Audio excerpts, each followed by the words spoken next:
வாழ்க வாழ்க வாழ்க.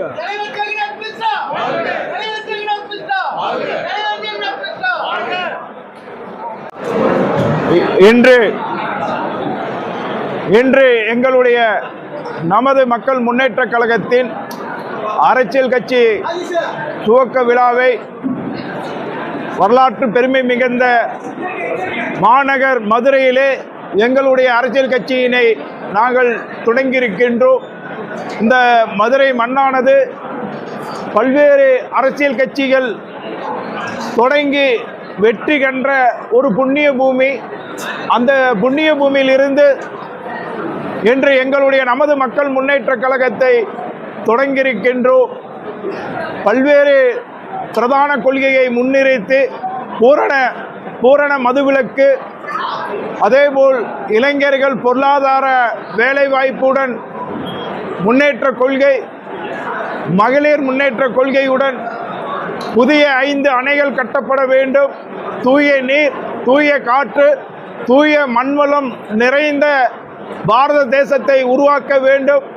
எதிர் வரக்கூடிய சந்ததிகளுக்கு தூய காற்று, தூய நீர், தூய மண்வளத்தை வழங்க வேண்டும் என்ற பிரதான கொள்கையை வைத்து விவசாயிகளினுடைய விளை பொருளுக்கு விலை நிர்ணயம் அமைந்திடல் வேண்டும், போதிய நீர் விவசாயிகளுக்கு பெற்றுத்தர வேண்டும் என்ற உயரிய கொள்கையுடன் எங்களுடைய இயக்கத்தை இன்று வெற்றிகரமாக மதுரையிலே நமது மக்கள் முன்னேற்ற கழகத்தை நாங்கள் தொடங்கியிருக்கின்றோம்.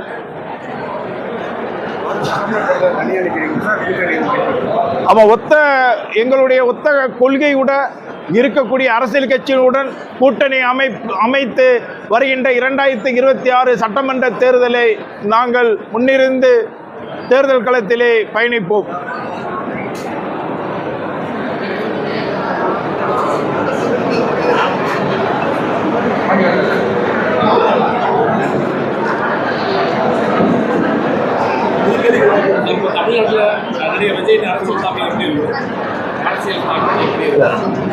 விஜயோட அரசியல் ஒரு எழுச்சிகரமாக இருக்கு. மக்கள் மத்தியில் மிக பிரமாதமான ஒரு எதிர்பார்ப்பை விஜயுடைய அரசியல் பயணம் கொடுத்திருக்கு. நிச்சயமாக ஒரு மாற்றத்திற்கான அறிகுறியாக தான் விஜயுடைய பயணத்தை நாங்கள் எடுத்துக்கொண்டு இருக்கிறோம்.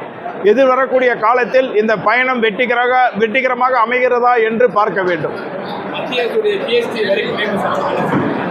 இல்லை, மத்திய அரசுடைய ஜிஎஸ்டி வரி குறைப்பு என்பது வரவேற்கக்கூடியதான்.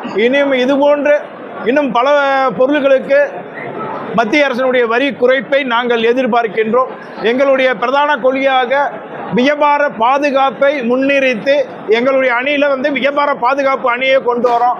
இங்கே வியாபாரிகளுக்கு போதிய பாதுகாப்பு இல்லை. அவர்களுடைய உயர்வுக்கு எந்த ஒரு அரசியல் கட்சியும் முன்னின்று போராடவில்லை. நாங்கள் இந்த பாரத தேசத்திலே, நம்முடைய தமிழகத்திலே வியாபாரத்தை உயர்த்துவதற்கு எங்களுடைய நமது மக்கள் முன்னேற்ற கழகம் முன்னின்று போராடும். எங்களுடைய கொள்கையுடன் ஒத்திருந்தால் நிச்சயமாக விஜய் கூட கூட்டணி அமைப்போம்.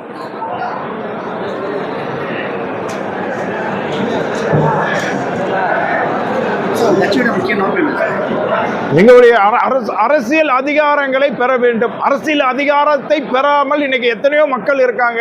அரசியல் அதிகாரத்தை பெறாத மக்கள் அத்தனை பேர்களுக்கும் அரசியல் அதிகாரத்தை பெற்றுக் கொடுக்கக்கூடிய அமைப்பாக, இயக்கமாக எங்களுடைய நமது மக்கள் முன்னேற்ற கழகம் இருக்கும்.